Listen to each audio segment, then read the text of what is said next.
Donjons et Dragons, 5e édition. Poil au fion. Espèce de petit coquin, va. Connaissez-vous Ganshu?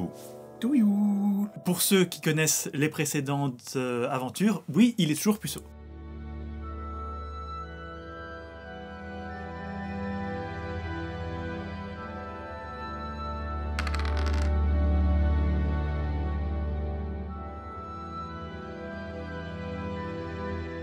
Et tu vois, dans mon univers, la princesse Mononoke, c'était le cochon.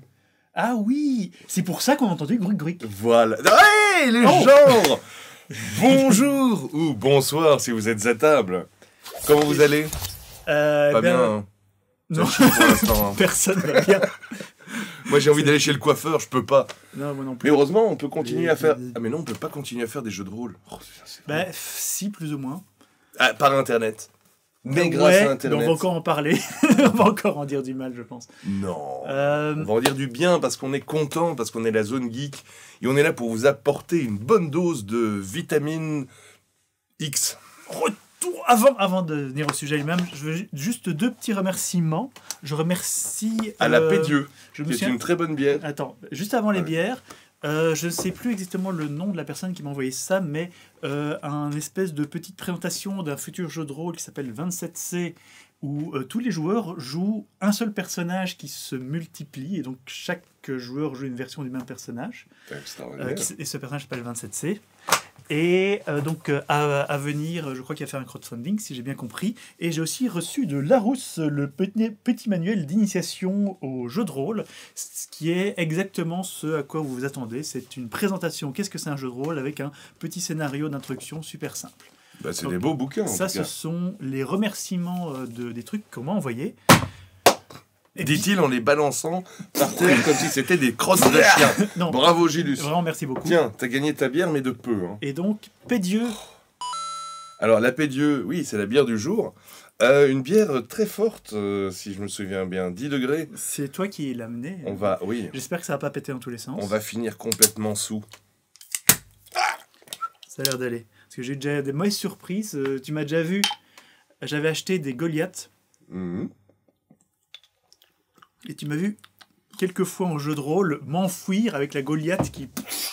Oui, je t'ai déjà vu t'enfouir. Exactement. Les gens dans les commentaires vont encore dire qu'on met des ou partout. Hein. Tu dois dire t'enfuir. Donjons et Dragons, 5e édition. Poil au fion. Le retour de Donjons et Dragons, mais plus dans la même édition, cette fois dans la 5e édition. Eh bien, on repart sur des bonnes bases, niveau 7. Exactement. Qu'en dites-vous? Retour au bon vieux premier Histoire au coin des 20, Donjons et Dragons. Et nique ta mère. Et va aller vous faire foutre. Merci. Tu voulais du jeu de rôle original, ben t'en auras pas. Voilà. On fait du Donjons et Dragons. Eh bien, il n'y a même pas de dragons, en fait, il y a des wyverns. C'est ridicule, Gilus. Eh bien, pour être honnête, ça fait un bout de temps qu'avec notre groupe, on parle de relancer la partie de Donjons et Dragons, et comme j'ai acheté la 5e édition, c'était une bonne occasion de l'essayer. Et surtout, en fait, dans cette période pas évidente de confinement, j'avais pas envie de continuer un jeu de rôle un petit peu triste, glauque, politique qu'est Etherpunk. Moi, c'est tout l'inverse. Hein. En période, j'ai envie de vous faire jouer le jeu de rôle Alien, justement parce que c'est des histoires de maladies, de vaccins, de corps qui se déforment et tout. Fais ce que tu veux, mais moi j'ai senti une envie dans le groupe de jouer du Power Fantasy. Il y a de ça. Et donc d'avoir un groupe où tu te sens... Parce que Donjons et Dragons, c'est un petit peu jouer des super-héros. Hein. Et donc, j'ai voulu vous offrir ceci, et c'est donc... J'ai oublié ma clope électronique, je vais la chercher subtilement, je suis sûr que les voyeurs ne verront pas la différence. Waouh, bravo Sangoku. Super effets spéciaux.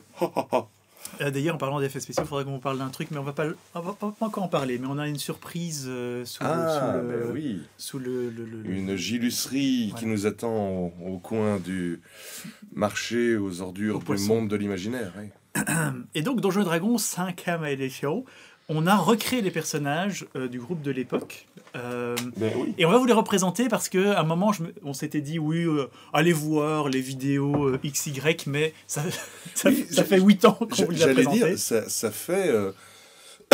c'est probablement l'une des plus vieilles campagnes dont on a parlé. Ce sont Bon, à part qu'il y a eu des changements de personnages, mon bon vieux Ragnar le barbare est mort. Et puis bon, Mais ils connaissaient déjà Ganshu, les voyeurs. on a déjà parlé de Ganshu. On a Oui, déjà oui. parlé de Ganshu. Non, oui. non. Il y a eu du changement, mais on parlait déjà de cette campagne en 2012, je crois. Je reçois encore des messages de gens qui disent t'as pas fait tomber des Yanti dans un piège complètement débile comment t'as pas pu accepter ça en tant que maître jeu? Moi j'aurais accepté. Hein? Espèce de rebelle. Espèce de petit coquin, va. C'est toi? Bref, oui. Mais donc, on doit présenter les personnages? Ouais, mais donc on va représenter les personnages et après on vous expliquera. On va pas rentrer énormément dans le scénario lui-même, mais je vous expliquerai la fin d'un monde et le retour à un nouveau. D'accord.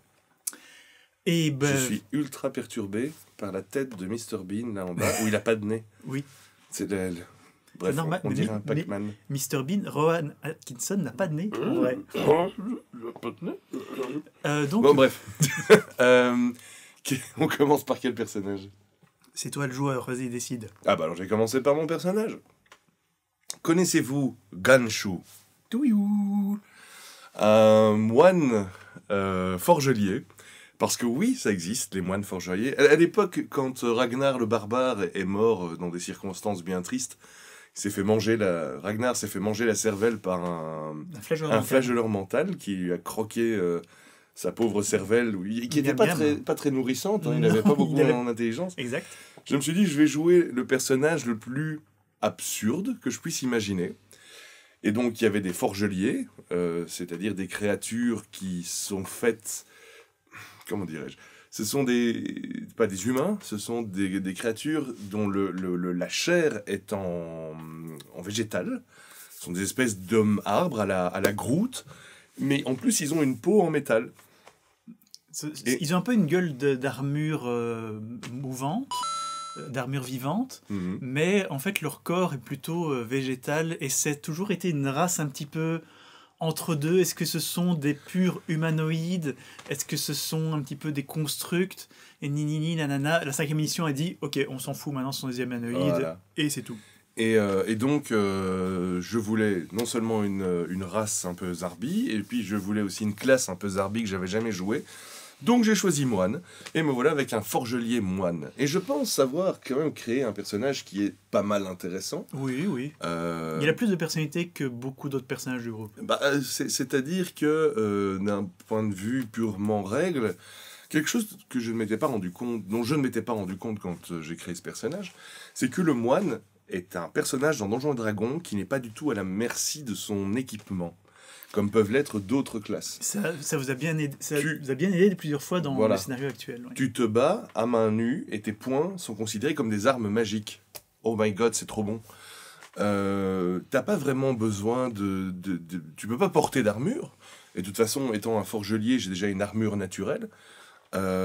J'adore ce bon vieux Ganshu. J'ai eu des doutes à un moment sur le Ganshu. À un moment, je me suis même dit que j'allais peut-être faire autre chose.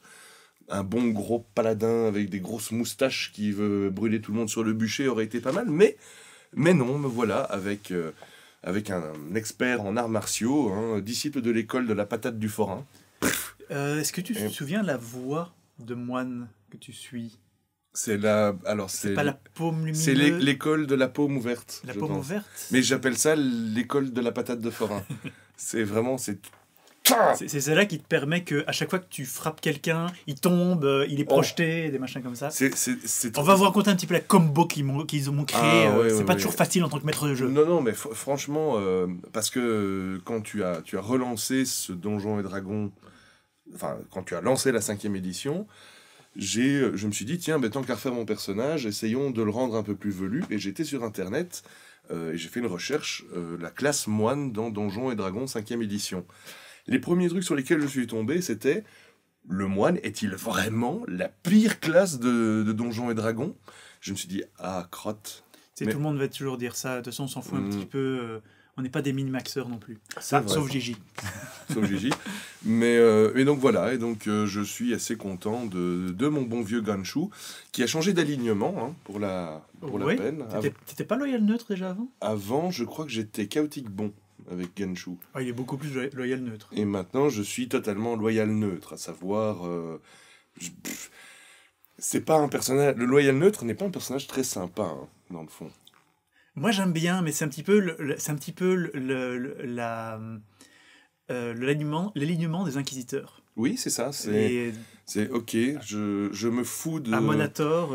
je me fous de savoir Bélis, pourquoi vous avez fait ça, si c'était pour le bien ou pour le mal. On va respecter la loi, on va aller voir ce que dit la loi et on va faire comme ça. C'est ça, ouais. Et donc, oui, ça me donne plein d'occasions de faire de mon moine un personnage qui a l'air un peu, comment dirais-je, détaché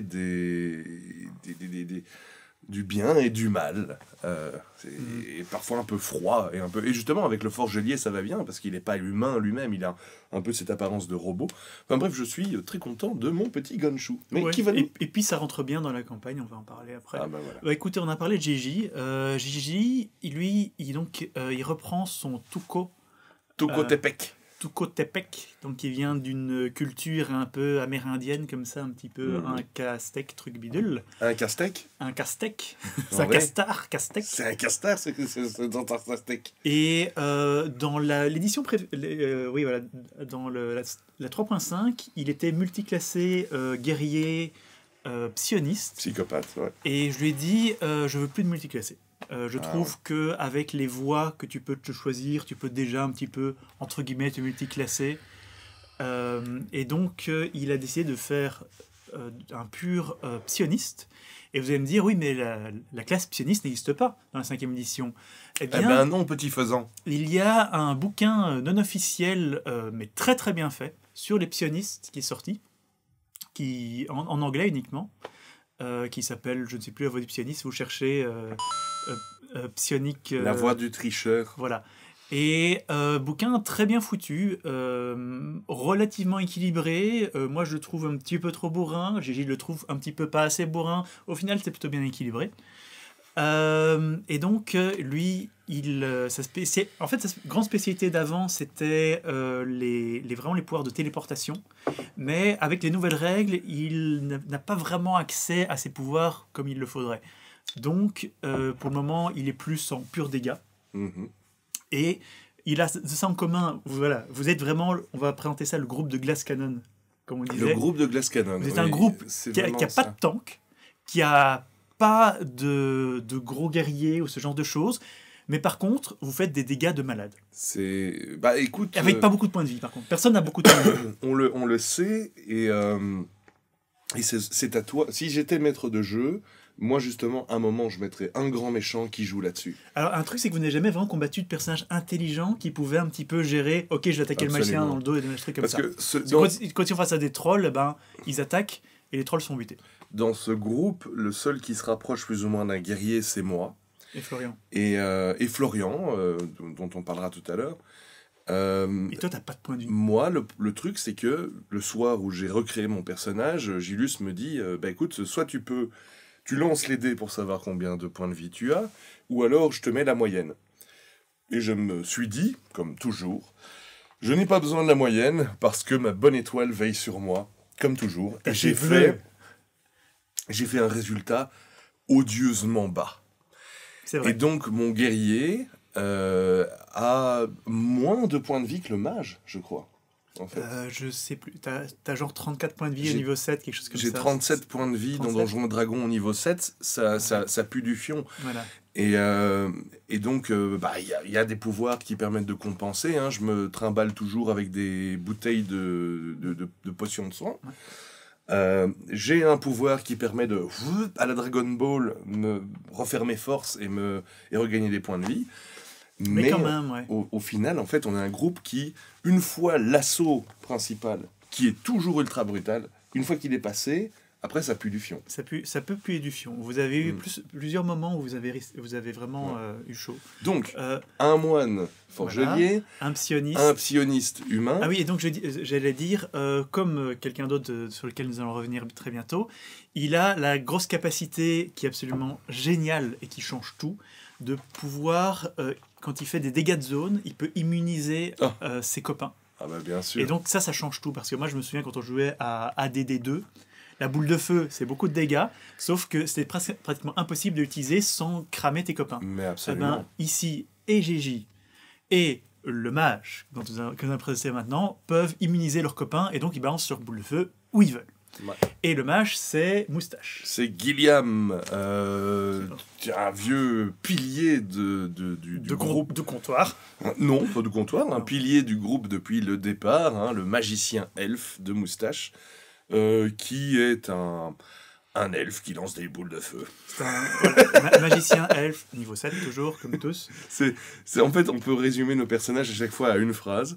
Mais Gilliam, oui, effectivement, est un elfe avec un passé un peu trouble, un peu torturé, hein, parce qu'il y a quand même du roleplay. C'était un ancien esclave d'un magicien Voilà. et il lui a volé ses secrets, Et, les secrets de son maître. Et donc, voilà, mais c'est un pyromane C'est un évocateur. de la meilleure espèce, on va dire, effectivement. De nouveau, un personnage qui peut faire énormément de dégâts très vite, mais qui, une fois que les sorts sont passés, qu'il n'y a plus rien dans l'escarcelle, ça... Au moment où vous jouez, pour le moment, Guillaume, il a plus de sorts. Et ça va changer beaucoup de choses par rapport au prochain combat. J'avais pas suivi qu'il avait plus de sorts. Presque plus de sorts. D'accord. Le Tuko Tepek, il a plus beaucoup de points psy non plus. Donc, vous vous retrouvez pour la première fois depuis qu'on a repris cette 5e édition, à un moment où vous devez vraiment essayer d'économiser vos emplacements de sorts, Eh bien, vos points et tout ça. moi j'en ai rien à branler parce que je suis un moine. Et j'ai encore tous mes points de ki et ça va chier. Et donc voilà. Et donc, ouais, Il nous reste Val. on va terminer par elle parce que c'est le nouveau personnage. Ah oui, bah alors parlons de Florian. Florian, qui joue un hobbit rôdeur. Mhm. Pour ceux qui connaissent les précédentes aventures, oui, il est toujours puceau. Il est toujours puceau et il est toujours là. C'est un petit peu son arc de personnage. C'est toujours le mélange de Frodon et d'Aragorn. Et donc voilà. Voilà. Il saute dans tous les sens, mais il n'a toujours pas cassé son biscuit. Et donc, il y a eu énormément de discussions avec lui à la création de personnages par rapport aux compagnons, aux familiers de rôdeurs, parce que je trouve que les règles de compagnons dans le bouquin sont pourries. Elles sont vraiment pourries. J'ai trouvé plein de règles optionnelles. Il y a maintenant le bouquin Tasha, Scoldron of Everything. Bref, le dernier supplément Donjons et Dragons, qui a à nouveau des nouvelles règles optionnelles pour le compagnon du rôdeur. Je vais vous spoiler quel est le gros problème du compagnon du rôdeur dans la 5e édition, c'est que si jamais l'animal veut attaquer, il doit utiliser l'attaque de son maître. Mais c'est complètement naze. En fait, je comprends d'un point de vue équilibre de personnage pourquoi c'est fait, mais c'est juste une règle frustrante en fait. C'est juste une règle frustrante que tous les tours, tu dois commander à ton animal d'attaquer. Ça ne donne pas envie d'avoir un familier, quoi. C'est pas que c'est pas bourrin, c'est que c'est frustrant et ça donne pas envie. C'est vraiment ça. Mmh. Et moralité, donc il n'a pas pris le compagnon animal. Moralité, on a écrit une lettre à Donjons et Dragons en leur disant attention, les frères Binot sont pas contents. Et je peux vous dire, hein, mes petits amis, qu'ils vont chier dans leur froc. Ça va pas se passer comme ça. Et alors donc son... Agilus. Ouais. Même que ta gueule. pour confirmer. Donc je suis là pour confirmer. Okay. Et donc sa sous-classe, je me souviens plus du terme exact, mais c'est genre rôdeur des ombres, je sais plus très bien. C'est vraiment le truc qui va tuer des elfes noirs. C'est vraiment ça. Il voit dans le noir. Il peut faire vraiment pratiquement des attaques sournoises. C'est-à-dire que le premier tour, il a une attaque en plus. Il peut bouger plus vite. Il fait plus de dégâts. Donc c'est vraiment la classe qui doit, le premier tour, qui doit vraiment tuer ses ennemis le premier tour. Oui. Et après, c'est un super archer. Quand je vois tous où vous lancez voilà, un D20 plus 4 pour attaquer, lui il a genre un D20 plus 9 ou plus 11, je sais plus très bien, mais il a un plus 4 en dex, plus 2 parce qu'il est archer expert, plus 3 donc ça fait bel et bien plus 9. Ouais, il attaque à plus 9. Donc voilà, c'est un très bon archer, il peut faire dégâts. Et en même temps, ils apportent plein d'avantages conceptuellement dans les voyages. C'est-à-dire que vous ne pouvez jamais vous perdre, vous ne considérez pas les terrains difficiles, vous êtes beaucoup plus de mal à tomber dans des embuscades. Voilà. Tout à fait. Et donc, le rôdeur, en fait, c'est vraiment ça. Le rôdeur, c'est une classe qui apporte plein d'avantages dans tout ce qui concerne le voyage. Mais pour l'instant, je trouve cette 5e édition de Donjons et Dragons vraiment très agréable. Moi, j'aime bien, ouais. Sauf les créatures invoquées qu'il faut faire attaquer indépendamment, mais elle est vraiment chouette. Et le petit programme que tu utilises, qui est Forge, toujours. C'est Foundry. En fait, Forge, c'est un site qui loue des serveurs pour ne pas utiliser mon ordinateur lui-même comme serveur. Et donc, c'est Foundry VTT. Allez voir la vidéo précédente. C'est de ça dont on a parlé. Moi, je commence à avoir un petit peu marre parce qu'à chaque fois qu'il y a une rencontre, je dois la préparer à l'avance. J'ai besoin de créer un terrain, j'ai besoin de poser des murs, j'ai besoin de poser... Ça me fait un petit peu chier. On va pas refaire l'émission de la semaine passée. Enfin, la semaine passée. Ça me casse un petit peu mon impro. Mais franchement, ça marche bien. Ça marche bien. Et moi, je sais pas quand et comment on va pouvoir refaire un jeu de rôle, je dirais, plus classique. Moi, j'ai hâte. D'ailleurs, j'ai reçu des putains de tuiles pour créer des donjons. Depuis le début du confinement, j'ai reçu la boîte d'introduction au jeu de rôle Alien que je salive de vous faire jouer. J'ai reçu Mage, édition 20e anniversaire. Et j'ai toujours dans les cartons plein d'histoires de vampires.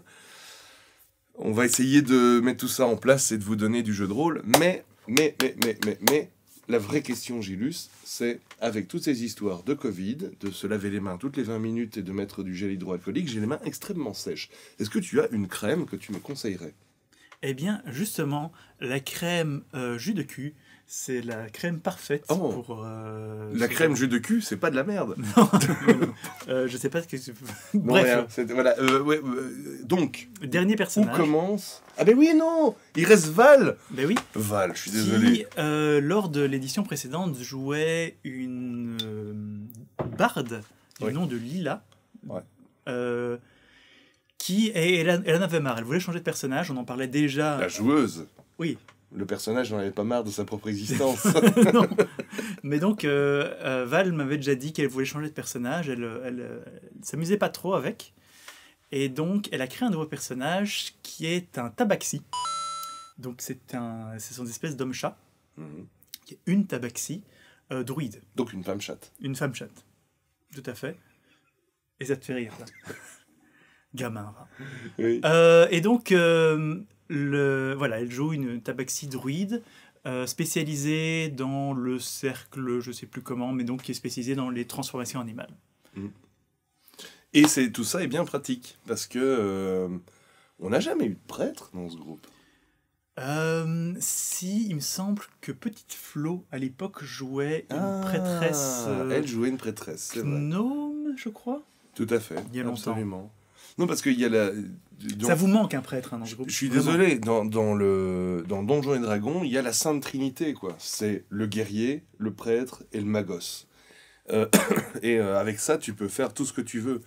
Mais là, de nouveau, tout le monde a fait des personnages complètement débiles, qui riment à rien, comme un putain de forgelier moine. Mais d'où est-ce que ça sort, cette connerie ? Et donc, on avait bien besoin de quelqu'un qui sait lancer des sorts de soins. Et au-delà des sorts de soins, notre chère druidesse peut en plus invoquer des animaux géants. Le druide est une classe très intéressante et très bourrine. Le druide a toujours été une classe bourrine. Parce que, comme le clerc, tu as accès à toute la liste de sorts. Tu peux te transformer en animal, tu peux soigner, tu peux invoquer. Ouais. Tu as des très bons sorts et des très bons pouvoirs. Avec le druide, tu peux invoquer un élan géant. Déjà, un élan, c'est grand, mais alors un élan géant, qui a des bonus quand il piétine quelqu'un qui est à terre. Et avec mon perso, voilà. À chaque fois que j'envoie des patates de forain... Merci Gigi. Je peux... il a bien raison, c'est normal. À chaque fois que j'envoie mes patates de forain, mes patates de seillard, je peux forcer l'adversaire à faire des tests pour pas qu'il tombe par terre. Et une fois qu'il est par terre, il se fait écrabouiller, mais comme une putain de crotte de chien. Donc, on a tué pas des dragons, mais des wyverns, comme ça. Oui. Sous les sabots d'un putain d'élan géant. Et un sylvanin mort-vivant. Exactement. En réalité, voilà, ça c'est leur truc. C'est leur truc, c'est... lui, il met les ennemis à terre. Et puis après, et le Psyker et la druidesse invoquent des élans géants qui font des dégâts absolument monstrueux contre les ennemis qui sont au sol. Ouais. Et ça, c'est leur grosse combo, et c'est très efficace. Et ça a été... Et je ne sais pas très bien quoi leur mettre en face. Une fois que c'est fini, le monstre, c'est de la purée par terre, tu vois. C'est comme à la fin de Gremlins 2, quand les soldats arrivent, tu vois, on glisse dans ce qui reste du monstre. Et donc voilà. Mais que l'aventure commence, comment as-tu relancé tout ça, mon cher Gilles? Eh bien, donc, le monde auquel je faisais jouer à l'époque s'appelait Hyperborée. J'avais fait toute une belle carte. Ouais. Et, une belle carte. Une belle carte. Avec un bon bain dans une bonne auberge. Voilà.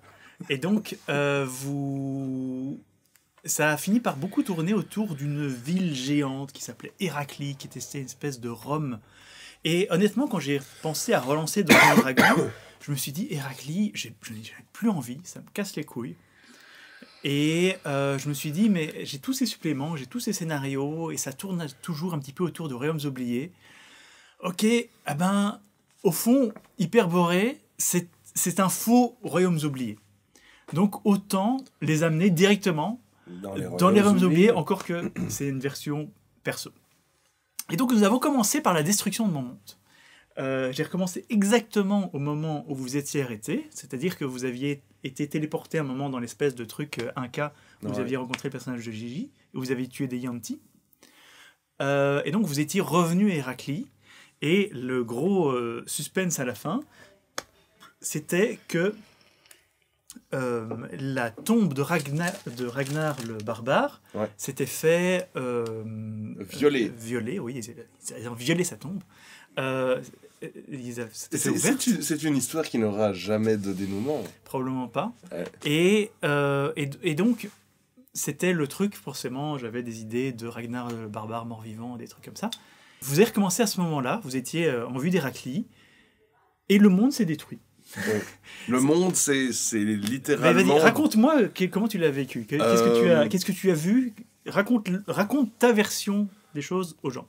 Alors, ma version des choses, c'est que donc Gilus nous fait style « Oh oui, alors bon, il y a un mec qui vous dit « Oh, vous retournez vers Héraclie ?» On y va.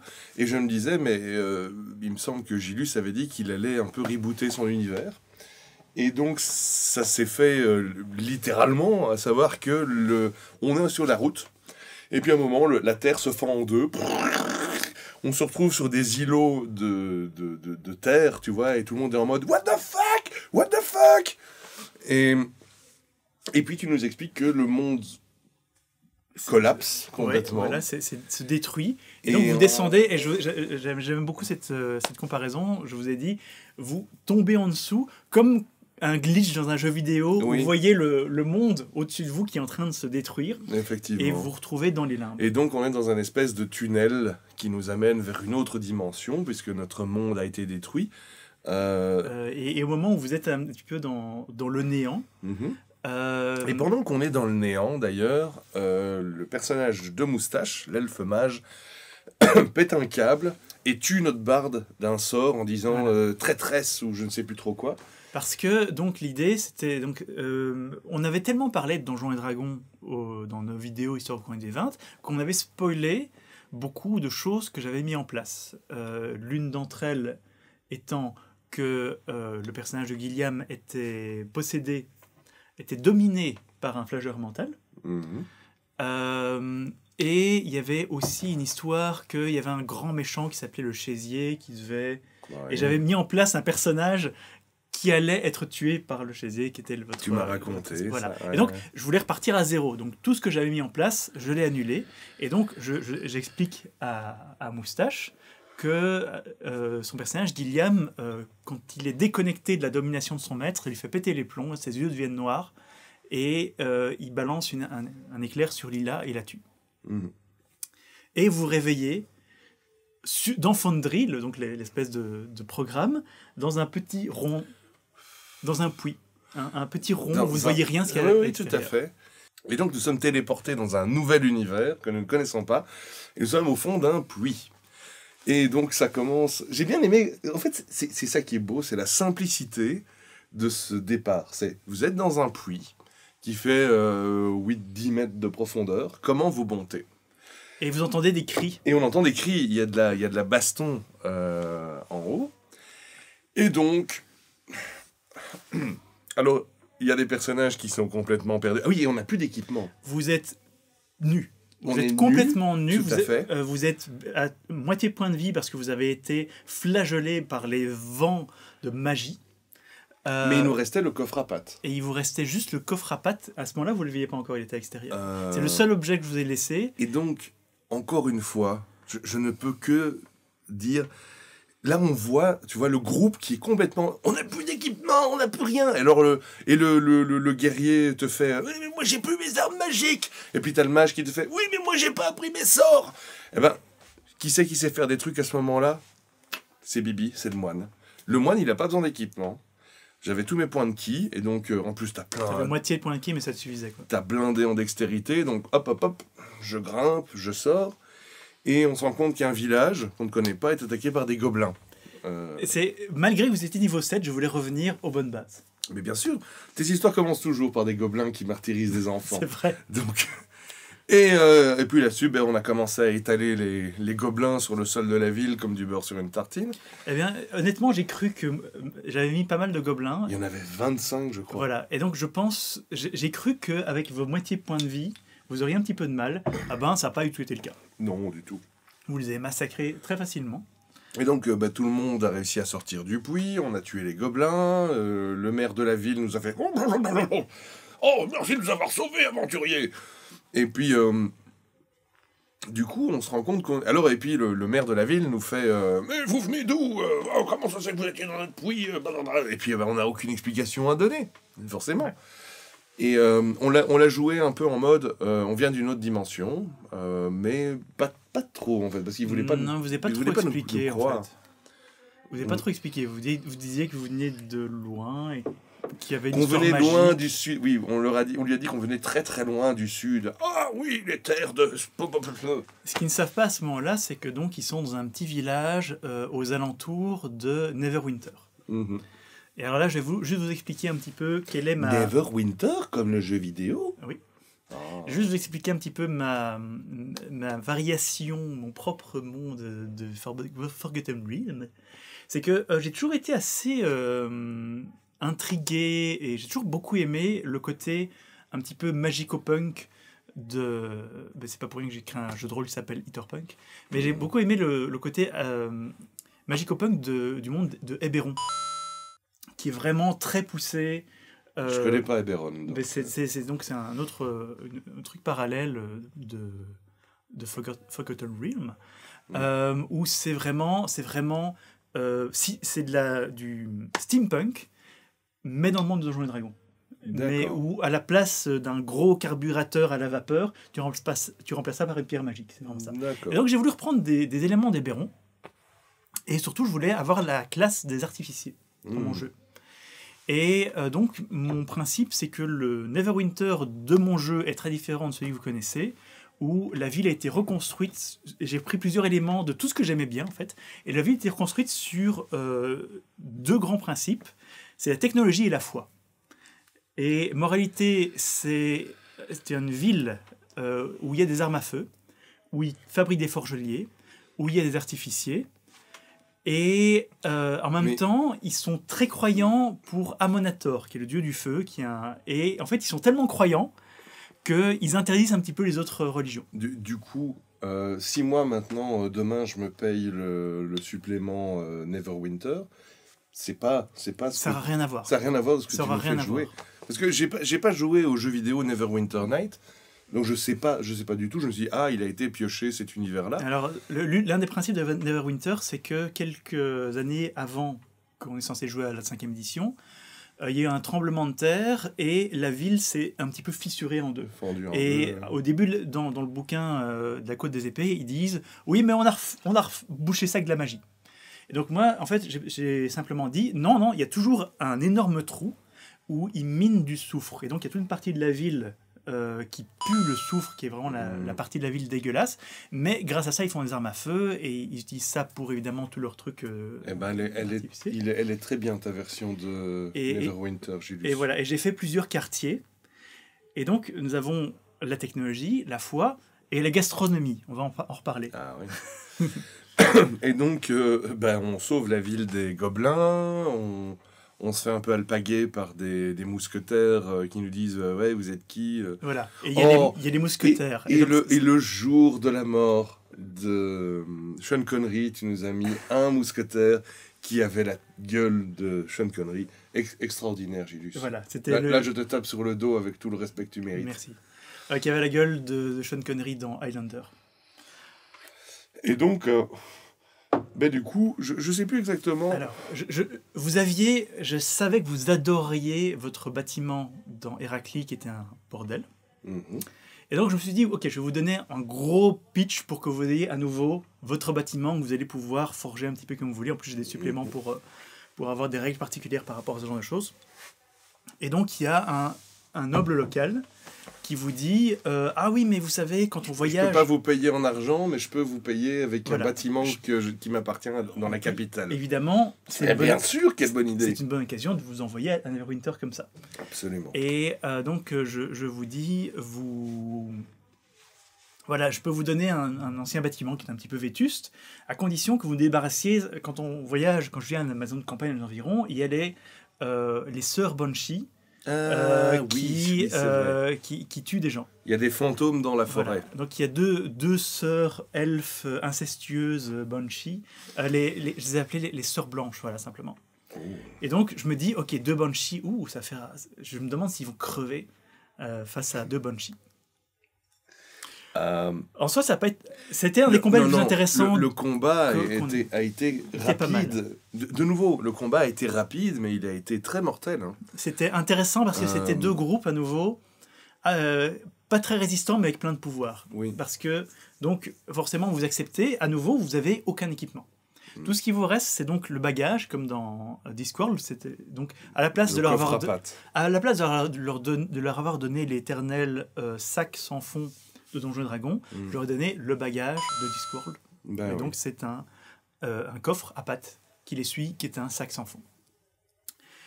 Et il vous restait quelques potions de soins et le fameux parchemin, pas parchemin porno, parchemin magique, qui est une lance en fait. C'est juste un rouleau de parchemin vide, et quand on utilise le mot magique, il s'enroule et il devient une lance. Ouais. Et donc c'est un parchemin, c'est une lance magique camouflée. Voilà. Et il y a aussi l'épée de Minoc. Et je vous ai laissé l'épée de Minoc, oui. Je suis l'épée de Minoc. Parce que j'avais fait un set d'objets magiques. Et si les voyeurs veulent savoir ce qu'est l'épée de Minoc, parce que c'est la première émission qu'ils regardent, il faut qu'ils regardent quelle autre émission. On sait plus. Les premières sont Donjons et Dragons. Bref, l'épée de Minoc est une épée...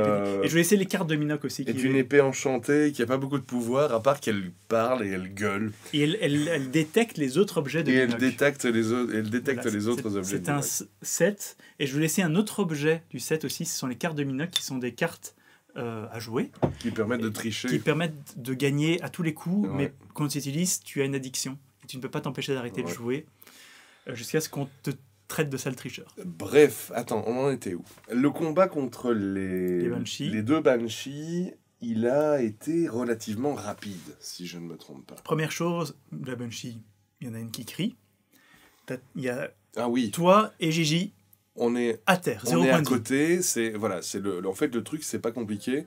Elle pousse un hurlement d'outre-tombe, et tous les gens qui l'entendent et qui ratent leur jet... Excusez-moi, c'est parler de Banshee, ça me... on perd tous nos points de vie, on est à terre. Et là, on se dit, ah, fuck. Et là, heureusement qu'il y a eu Val, accessoire de soins, qui a pu nous... Le petit Tuco, il a été extrêmement proche de mourir. Il a été à un jet de sauvegarde contre la mort de mourir. Ben oui. Parce qu'il s'était mis dans un arbre, et donc il entend le cri de la Banshee, il tombe. Donc déjà... Ses premiers jets de sauvegarde contre la mort ratés, automatique, parce qu'il s'est pris des dégâts en tombant. Et il a fallu que Val charge vers lui et lui fasse un soin. Ouais. Quant à moi, j'étais pas bien. J'ai bu une potion à ce moment-là, et puis j'ai fait le Ghost Puncher. Jusqu'à ce que le truc disparaisse. Vous avez eu de la chance dans le sens où j'ai l'impression que vous n'avez pas très attention, mais vous avez tué en premier la Banshee qui n'avait pas encore crié, Sinon, il y avait un Ah deuxième oui. cri qui arrivait. J'avais pas du tout capté. Je savais pas qu'elles avaient comme ça des pouvoirs à usage unique, tu vois. Tu pouvais Ouais. un peu déployer. T'as le cri, t'as peur quand tu les vois, t'avais pas mal de choses comme ça. Et à côté de ça, il y avait, vous aviez une base. Gilliam, son sort préféré, à part les boules de feu et les éclairs, c'est Le bivouac. voilà, la petite hutte. Mm. Et donc, ce qui est très fort, vraiment un très bon sort pour les magiciens, parce que C'est donc, génial. c'est un rituel, donc il peut l'utiliser même s'il ne l'a pas préparé et sans utiliser plein de sorts. Et donc, il peut se faire un bivouac où personne ne peut rentrer à moins qu'il y ait une dissipation de la magie, et où vous pouvez faire un repos long, comme ça. Mais c'est un sort absolument génial. Oui, je Et- crois qu'on est tout blanc là, parce que... Non, Tu non, souffles, non, parce que moi je vois l'image et on n'est pas. Mais c'est vrai que j'ai craché pas mal de fumée. Non, le bivouac du mage, La c'est petite génial. hutte. Elle est vraiment, vraiment... J'aimerais bien avoir ce sort-là, tu super vois, sort. pour ma vraie vie, là maintenant, tu vois. T'es bourré, tu sors du café, t'es à Bruxelles, il n'y a plus de Uber, ni rien. Et ben tu fais à la cachoum et tu fais un bivouac et personne ne peut rentrer dedans. Tu vois, même les autres clochards, hein, ils peuvent pisser dessus à la rigueur. Mais waouh, ce serait bien cool. Voilà, très bon sort. Et donc lui, il était caché là-dedans. Donc ça le protégeait contre les cris de la banshee et tout ça. Mais donc, oui, le combat s'est plutôt bien passé. Vous les avez eus. Oui. À ce moment-là, je ne sais pas encore très bien gérer les niveaux de difficulté des monstres. Parce que vous êtes un groupe de c'est 5, ils sont notés compliqué. pour un groupe de 4. J'avais baissé un petit peu ça en me disant que vous n'avez pas d'équipement. Et donc c'est un petit peu difficile à gérer, surtout par rapport à vous. C'est compliqué, ça va devenir de plus en plus compliqué avec le temps. Hein. Surtout par rapport à vous, parce qu'à nouveau, quand vous êtes full, vous avez tous vos sorts, tous vos points psy, tous vos points de ki, tous vos points de vie, vous êtes monstrueux. Mais par contre, si vous faites 3 combats d'affilée, le 3e combat, vous êtes un petit peu de la merde. Oui. Bah, sauf moi, je fais la même chose plus ou moins tout le temps. Et puis je suis super économe avec mes points de ki. Hein. Alors, après avoir obtenu votre maison à Neverwinter, Oui. vous traversez la forêt parce que, comme vous avez un rôdeur, eh bien, vous ignorez les terrains difficiles. Donc, on s'en fout de prendre les chemins. Vous tracez vers Neverwinter. Vous rencontrez un troll qui marchait dans la forêt Ouais. et qui Et traîne qui traînait derrière lui un elfe tout empaqueté. avec un sac de pommes aussi. Donc, ça, c'était une rencontre que je leur ai fait. Le troll a tenu Il un était tour. fort, il était beau. Et c'était un troll de C'était un chaos. troll du chaos. Il a tenu un tour. Donc, Ça, le troll, ils l'ont tué en un tour. c'est vrai. Ils ont sauvé un elfe qui a été votre première sur Le- une longue lignée d'échecs Oui. horribles sur vos jets de charisme. Non. Gilus, c'était le premier personnage ultra désagréable. Et comme on a fini par se le dire à un moment, tous les gens à Neverwinter sont méchants avec nous. À chaque fois, je vous dis, ok, vous avez fait un bon roleplay, faites-moi un jet de persuasion, je me souviens plus exactement, je crois que c'est persuasion, ouais. Oui. Ou de diplomatie, avec avantage, je dis, faites votre jet avec avantage. Eh ben, vous faites des échecs Des critiques, vous échecs- faites des jets de merde, Exactement. malgré les avantages que je vous donne Effectivement. pour le roleplay. Il faut se rendre compte que donc on vient de sauver un elfe qui tient un magasin à Neverwinter. Ce mec a tout intérêt à... Enfin, bref, on lui a sauvé la vie. Il allait se faire manger par un troll et probablement farcir de pommes, comme dans la chanson. Et donc, on commence à lui dire, bah, écoutez, quand on sera à Neverwinter, on vous accompagne, quand on sera à Neverwinter, on viendra dans votre échoppe, et peut-être que vous pourriez nous faire quelques prix, parce que nous n'avons pas grand-chose et tout. Et la scène se suit comme ça, et puis, ouais, on va voir si vous fait des prix, dit Gilus. Fait un jet de persuasion, échec critique. Et là-dessus, et tout le monde est emmerdé autour de la table, parce que c'est complètement grotesque, ça n'a pas aucune raison d'arriver. Mais on a fait un échec Et critique. vous avez pris pour des profiteurs, simplement. Et donc Gilus nous fait comme ça, ouais mais non, mais en fait finalement je pense que je vais peut-être rentrer tout seul en ville. Et nous on était là, mais mec, merde, putain. Ouais, en même temps, vous l'avez fait un petit peu... C'était pas tout à fait « nous sommes des héros », c'était plutôt « écoute, on t'a sauvé, maintenant tu nous fais un prix. Ta gueule. Mais bien sûr. Mais c'est pas, le mec était dans un sac Oui, d'un troll. Il allait se C'est- faire manger. je sais. Ben, il y a un moment où entre... Dans le jeu de rôle, il y a jeu. Et c'est ça non, le problème. entre l'héroïsme et le profitage... Non, monsieur Telf est un espèce de radin, et puis c'est tout. Bref. Mais combien de fois ça nous est pas Et ça vous arrivait beaucoup. Plein de fois. Plein de fois. Oui, alors, messire Gnome, peut-être que vous pourriez nous faire quelques petits prix. Alors, Ah, c'est intéressant ce que vous dites. Faites un jet de persuasion. Hein. et donc... Vous êtes vraiment des enculés. Et donc, qu'est-ce que nous disions, Gilus? Si ce n'est que celui qui contrôle l'épice contrôle la galaxie. Et nique ta mère. La petite mort va te faire foutre. Et donc, nous disions... Oui, je suis très dune pour l'instant. Euh, Et santé, hein. Santé. Oui, triple carmélite. Triple carmélite, classique. on va finir plein comme des boudins. Classique.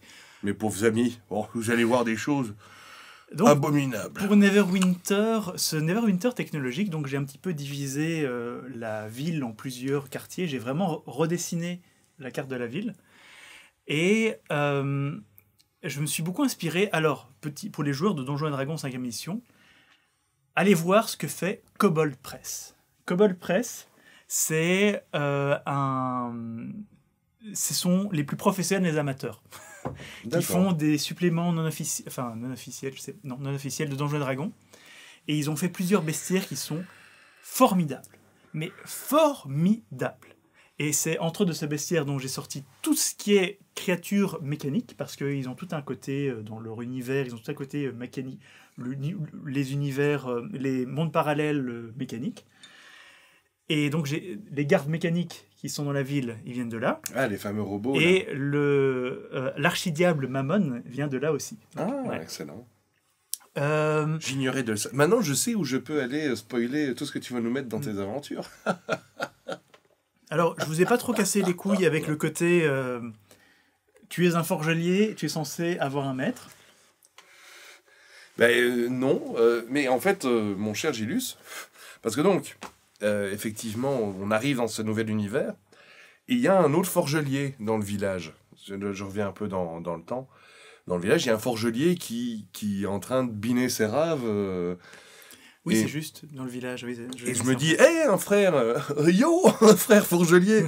Et j'arrive et je fais en mode, ouais, t'as pas vu la bataille? Forgelier in the hood, quoi. Forgeau. Putain de merde. On va s'appeler Forgeau les uns les autres. Attention, il n'y a que les forgeliers qui peuvent être non, Forgeau l'un à l'autre. Si quelqu'un d'autre m'appelle Forgeau... c'est raciste. Hein. Bref. Et il était complètement lobotomisé. C'est vraiment des machines. Et donc, j'ai l'impression d'être un robot avec une... Tu es un robot éveillé. Voilà, avec un esprit bien à moi, dans un monde où tout le monde considère les forgeliers comme des outils. Oui, comme un grippin, quoi. Et encore... Gilus, ça va devenir l'arc de mon personnage. Je vais faire la révolution forgelière. Parfait. À Neverwinter. Parfait. Alors, je crois que je ne te cache rien. Je vous ai présenté Neverwinter par les points A, B, C, D. Eh bien, je me demande qu'est-ce que vous améliorez tout ce que vous considérez comme des injustices. Et ce monde est fait pour que vous le refaisiez à votre image. Les forgeaux. Ouais, les autres ont juste le droit de dire le F-word. Hi, forgeaux. Bref. Donc, voilà. Mais c'est vrai que... jusqu'où est-ce qu'on va dans cette narration? Parce que... on va aller jusqu'à la guilde des gourmets. Et donc, on a traversé la forêt, on a sauvé l'elfe. Vous rentrez à Neverwinter. On arrive à Neverwinter, on découvre cette ville. Vous retrouverez votre maison qui est dans un quartier un petit peu pourri. Et là, je vais te donner un petit regard sur l'envers du décor. D'accord. Parce que, en fait... L'envers de la médaille. J'aime assez bien cette anecdote. Les dessous de table. C'est que donc, j'ai créé votre maison dans Dungeon Draft. Donc il y a Dungeon Draft et Wonder Draft qui sont deux programmes payants et qui permettent de créer des trucs et qui sont on peut mettre en parallèle avec Foundry. On peut importer dans Foundry ce qu'on crée dans Dungeon Draft et ils mettent automatiquement les lumières, les murs, des trucs comme ça. Bref. Et donc je vous crée ça et je me dis tiens, je vais mettre une cave. Je mets une cave et je me dis qu'est-ce que je vais mettre dans la cave. Et donc je commence à regarder tout ce qu'il y a et je vois qu'il y a des trucs vraiment très cultistes. Et je me dis ah ouais. Et donc je commence à mettre... L'idée est venue de là, en Et fait. l'idée est venue de la construction dans ce programme de votre maison. Je me suis dit, tiens, je vais mettre des trucs de culte. En plus, je lisais... Des bouquins de culte, des gros statues de culte. Je lisais un petit peu l'historique. Et donc, à Baldur's Gate, à la porte de Baldur, il y a toute une histoire qui avait des cultes pour Asmodée, le seigneur des neuf enfers. Ouais. Et je me dis, bon, bah, pourquoi cette maison est vide? Ah bah, il y avait un culte aux neuf enfers ici. Mhm. Et en même temps, j'avais lu dans ce fameux bestiaire de Kobold Press l'archidiable Mammon qui m'a fait triper. Et donc, l'archidiable Mammon, c'est un démon, un démon, le démon de la très haut richesse. niveau, qui est un démon de la richesse, Mm. qui est immense, qui est sa peau couverte d'or, qui a ses dents en diamant. Et honnêtement, je voyais un méchant d'un Disney qui Ouais. allait chanter quand vous allez arriver. Et je me suis dit, oh, c'est trop beau. Would you be rich? Would you be rich? Et donc, je suis parti de ce principe-là. Donc, tu vas raconter un petit peu votre arrivée, mais moi, je suis parti de ce principe-là. Ok, dans la cave, il y a eu un culte à ce dieu de la richesse, Mhm. enfin, ce diable de la richesse. Et il y a la réalité qui est un petit peu ébréchée entre les neuf enfers et le monde matériel. Ah bah, oui. Et je vous dis, donc quand vous rentrez, vous êtes attiré par cet endroit-là. Vas-y, je te laisse raconter maintenant. Un petit Bah, peu. en gros, donc on se retrouve dans cette maison qui est la nôtre. Comme qui quoi, est... rien n'est gratuit. Voilà, rien n'est gratuit. Cette maison qui nous a été donnée en tant que remerciement pour avoir sauvé le village, on se rend compte que c'est une ruine. Ilkol, le village s'appelait Ilkol. Le village de Hillcol. Et surtout, bon, ben, on arrive là et on... J'allais dire, quand on passe la porte, on commence déjà à mettre en place le bar, le bordel, comme des bons aventuriers de Donjons et Dragons. Et puis on arrive à la cave. Et là, il y a une grosse statue malsaine qui est à moitié renversée. Et puis, t'avais mis un message qu'on a immédiatement réussi à déchiffrer. Oui. Mais en gros, on se rend compte que des cultistes vouaient un culte à un démon abominable qui va... Un diable, c'est très important dans Donjons et Dragons de différencier les diables et les démons. Bah, c'est-à-dire qu'il y a Mammon, qui est un diable, ça on le sait. Diable, mais la dimension des enfers, c'est la dimension des diables, qui Oui. sont loyaux mauvais, alors Ah. que les démons, c'est des grosses brutes sans Parce que cervelle qui sont chaotiques J'allais mauvaises. dire l'autre, le Seigneur des Neuf Enfers. Moi, je ne sais pas si c'est un C'est démon un ou diable, c'est un diable. Mais bref, Asmodée. et on se rend compte que les cultistes, et qu'on a encore... Asmodée, c'est un dieu, en fait. on a hérité d'un bien assez pourri, parce que les cultistes ont fait un pacte, et dans quelques mois, un portail va s'ouvrir, et le diable va choper les âmes qui sont là. Au moment où vous jouez, vous ne savez Et- toujours pas si vous allez être de retour à temps. Ah ben c'est ça. Et donc est-ce que ce sera nous? Est-ce que ce sera nos voisins? Est-ce qu'on va nous en tenir rigueur parce que c'est notre maison? Et en plus, c'est une ville très religieuse, à la limite inquisitoriale. Absolument. Et donc, là, parce que la ville est à un seul dieu, qui est Amonator, qui est le Amonator. dieu du feu, loyal neutre, et je le joue inquisiteur. Oh, c'est tellement chiant, un dieu du feu. Tu peux pas avoir un dieu... Le soleil, en fait, plutôt soleil, en fait. Mais- Ouais, bah, c'est les pires, quoi. Bref. Et donc, là-dessus, bon, bah, il faut quand même qu'on parte à l'aventure, parce qu'on n'a pas de sous. Et donc, on fait... Vous n'avez pas de thunes. Ça aide pas. On nous dit, si vous voulez trouver du travail, Pas il faut d'équipement. aller à la guilde des gourmets. Et ce qui s'est passé, c'est qu'on sort de la maison, J'aime bien. et on va à la guilde des gourmets, et puis tout le monde doit faire un jet de sagesse. Moi, je lance mon dé sans aucun problème, j'ai 17 en sagesse, et je fais un échec de merde. Et Gélus me dit, il y a un truc, t'as envie de retourner dans la cave. Et là, je me dis, ah, fuck. Et donc, je retourne dans la cave, hein, en mode, attendez, j'ai vu un truc. Et j'ai l'impression d'apercevoir de l'or à travers les briques. Voilà, en fait, ce qui se passe, c'est qu'il y a une espèce de fissure à travers les dimensions. Mhm. Et il y a Val, qui joue une druidesse, qui se dit, je me transforme en cafard, ou je sais plus, en gecko. En gecko. Et je vais aller voir ce qui se passe dans dans la fissure. Et je vous demande tous de faire un jet de sauvegarde de sagesse. Et ceux qui réussissent, donc ceux qui ratent, je vous dis, ok, vous êtes emportés. Ceux qui réussissent, je leur dis, vous allez être emportés dans une illusion, vous avez le choix, vous pouvez y aller ou pas.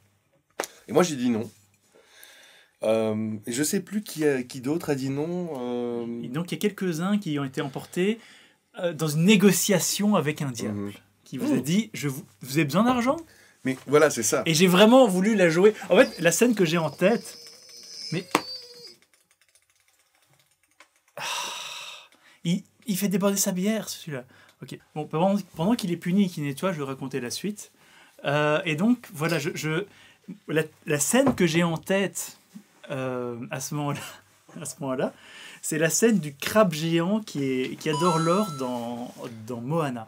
Vaiana. Moana, Vaiana, comme vous voulez. J'ai jamais vu ce Disney. Moi, je l'aime beaucoup. Ah, d'accord.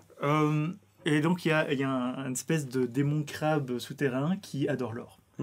Et j'étais à deux doigts de vous chanter, mais bon, je ne l'ai pas fait. Et en gros, je voulais jouer truc avec vous avez besoin d'argent, eh bien, il n'y a pas de problème. Sous l'océan. Et alors, vous n'êtes jamais rentré dans le trip de Mavod. Alors. Et je ne vais pas en dire plus, mais ce n'est pas aussi simple que la façon dont vous l'avez pris. Vous l'avez pris, ok, c'est un pacte avec le diable, je ne vais jamais faire ça. Eh ben, ça peut se négocier, mais en réalité, vous n'avez jamais voulu. J'ai un truc à dire. Vas-y. Moi, quand tu as dit c'est une illusion, vous pouvez décider d'y rentrer ou pas, je me suis dit je ne veux pas y aller. Mais j'étais sous le coup du fait que j'avais raté déjà un jet de sagesse. Et je me suis dit, et alors directement, Val a dit oui, je pense que Moustache a dit oui. Et je me suis dit, s'ils veulent y aller, qu'ils y aillent. Si moi j'avais été là, à ce moment-là, j'aurais passé le pacte. Parce qu'ils n'avaient pas d'argent, Mammon leur a proposé de la thune. J'aurais passé le pacte, pourquoi ? Parce que déjà à ce moment-là, je me disais, je vais fonder un dojo où je vais apprendre aux forgeliers à faire des arts martiaux et pour leur ouvrir l'esprit et les rendre plus libres. Et juste au nom du fun et de la couillasserie, j'aurais accepté le deal du démon. D'accord. Mais ça n'a pas été le cas. Le diable. Non, les démons, ils sont trop méchants. Mais donc voilà. Ça y est, c'est pas fini. Parce que, donc, vous savez, d'après un document que vous avez trouvé sur place, qu'il va y avoir quelque chose qui va se passer 13 mois plus tard, que le rituel a été fait, mais la question, c'est que vous ne savez pas encore si... Parce que là, vous êtes dans un donjon, vous ne savez pas encore s'il est rentré à temps pour régler le problème. Mais on verra. On est les rois de la négociation, quoi. Mais en réalité, vous refaites un petit peu votre équipement et vous allez à la guilde des gourmets. Des gourmets ? Non, j'ai la guilde des gourmets. Et la guilde des gourmets... C'est des mangeurs de monstres. C'est Top Chef de la version Donjons et Dragons. C'est Top Chef. C'est Là... The fucking wyvern is fucking raw. C'est des mecs qui mangent des steaks de dragon à tous les repas. Exactement. Et donc, qui sont ultra riches et qui payent des aventuriers pour aller leur chercher de la viande de dragon, de wyvern, de blob, un rein de géant, parce que c'est super bon le rein de géant. Et donc beaucoup de mondes médiéval fantastiques ont ces espèces de guildes extrêmement clichés. C'est « Ah oui, nous avons une mission de 50 pièces d'or pour aller tuer des gobelins. » Et donc, moi, je me suis dit « Mais va te faire foutre, putain de cliché. Je vais mettre cette guilde qui mange des monstres. » Et donc, ils payent des gens pour aller chasser des monstres. Et vous retrouvez... Donc, la première chose qui se passe, c'est que vous arrivez là. Oui. Et il y a un petit problème. Il y a un problème de fromage. C'est qu'un magicien gourmet a invoqué, sans le faire exprès, des élémentaires de fromage. Des élémentaires de fromage. Des élémentaires de fucking... Des élémentales. Des putains d'élémentaires de fromage. Et donc, on se retrouve dans la cuisine. Ça, c'est un truc non officiel que j'ai trouvé. Vous tapez Elemental of Cheese, je sais pas... Enfin, voilà. Vous allez trouver les caractéristiques. Et j'ai vu ce truc, je me suis dit, je dois l'utiliser. C'est parfait. Et donc, on se retrouve dans la cuisine de la guilde des gourmets avec deux putains de des énormes escargots comme ça, en fromage, Ouais. avec une grosse casserole sur le dos qui sont en train de tout dévaster. Vous avez vu facilement, comme toujours. Encore une fois, c'est vrai qu'on les a butés relativement facilement. Mais on est très très efficace. Un truc qui est très utile et qui marche très bien, c'est que la plupart des sorts de Gigi en tant que Psyker, ça demande des jets de sauvegarde d'intelligence. Eh ben, étonnamment, les monstres, en général, n'ont pas une bonne intelligence. Bah, ça, on verra quand on sera de nouveau face à des élitides. Ah, ça c'est autre chose. Bon. Mais il y a de ça. Quand tu commences un combat, tu dois savoir quel jet... Moi, avec mes pouvoirs d'arts martiaux, je peux leur faire un jet de sauvegarde de dextérité, de force ou de constite. Et je me dis, ok, ça a l'air... ça n'a pas beaucoup en dextérité, bah donc je vais lui infliger ce pouvoir-là. ça fait partie du jeu. Je compte sur vous pour ne pas aller chercher les caractéristiques des personnages. Non. Mais c'est clair que vous voyez un immense homme marbre mort-vivant, vous vous dites il a beaucoup en force, il n'a pas beaucoup en dextérité. Ouais. Voilà. Et donc voilà, on a déchiqueté, on a mis du fromage jusqu'au plafond. Exact. Et puis, on nous a donné une mission. Mais est-ce qu'on en parle ce soir? On va juste... Attention. Donc votre mission était de récupérer du venin de wyvern, de vouivre, c'est ça le terme français. Du venin de vouivre. Du venin de vouivre qui rend le vin meilleur. Voilà. C'est comme la fameuse histoire de l'antigel qu'on met dans le vin. Ah ben, tu mets ça dans le vin et ça le fait maturer.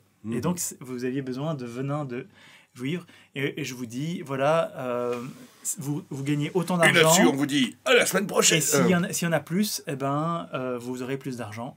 Et vous avez gagné votre première... Nous reviendrons là-dessus plus tard. Donc nous allons nous arrêter là, au moment où vous recevez cette mission de la guilde des gourmets. D'ailleurs, il y a une autre mission que j'ai écrite et que vous n'avez pas faite, et j'espère que vous la ferez un de ces jours. La chèvre et le cyclope. Du cyclope qui élève des chèvres. T'avais envie qu'on la fasse. Voilà. T'avais envie, et en même temps, on s'est dit, c'est celle qui rapporte le plus d'argent, la chèvre et le cyclope. Et ça a l'air trop dangereux.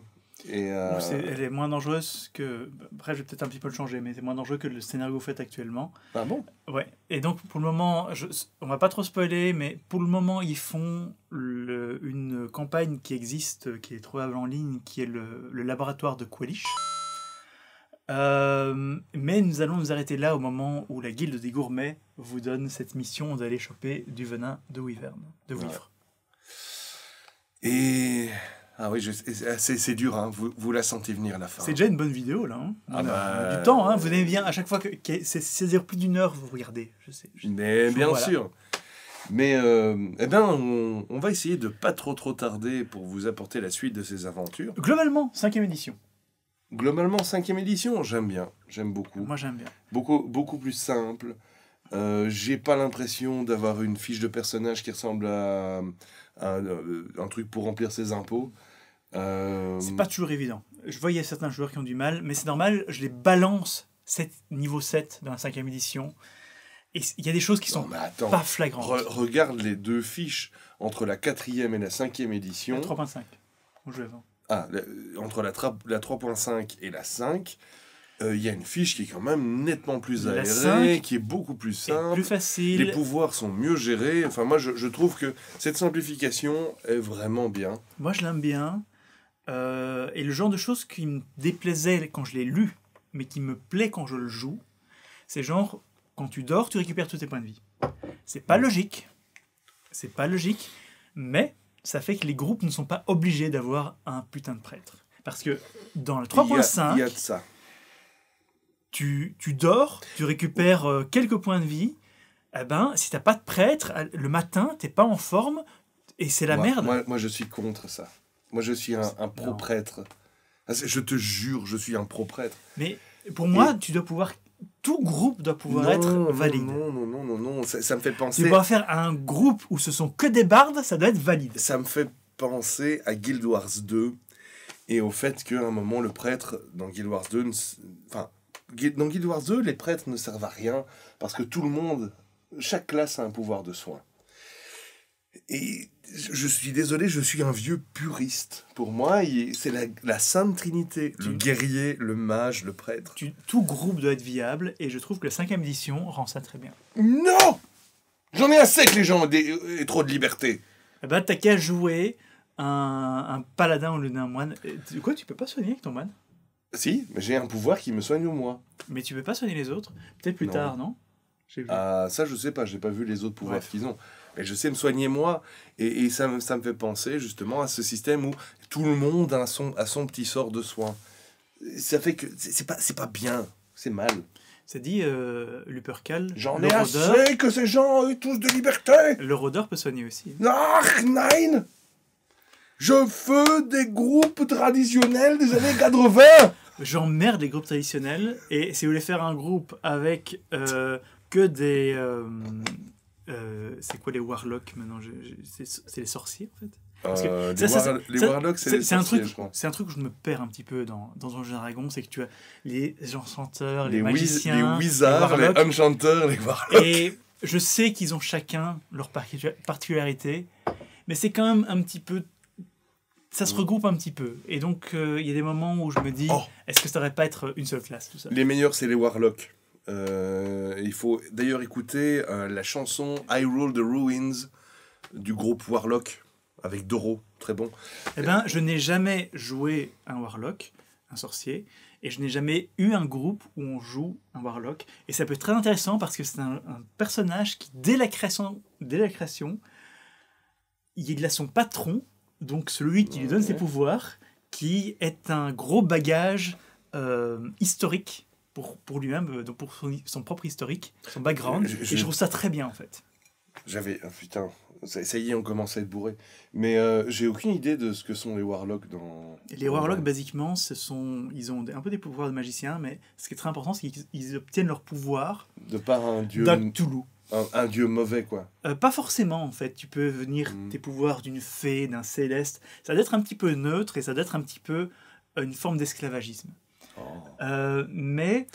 Et donc ils ont beaucoup de pouvoirs, ils ont assez direct. Paf, je fais des dégâts. Paf, j'ai une épée. Et donc ils ont des espèces de... Paf, j'invoque un chien. Ils ont des espèces d'invocations comme ça. Paf, je fais bouillir de l'eau.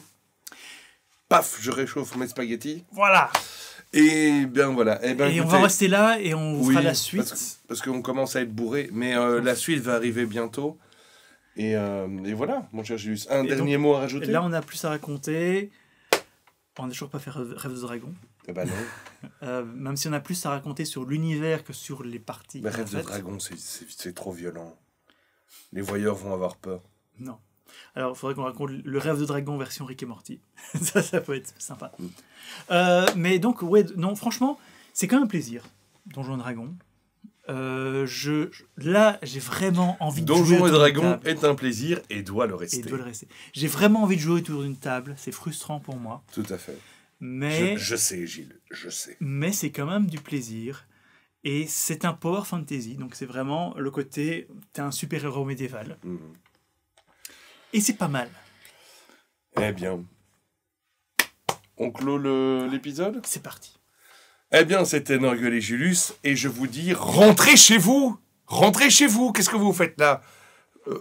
Votre mère a fait des crêpes. Hein ? Ah non, c'est pas comme ça qu'on fait.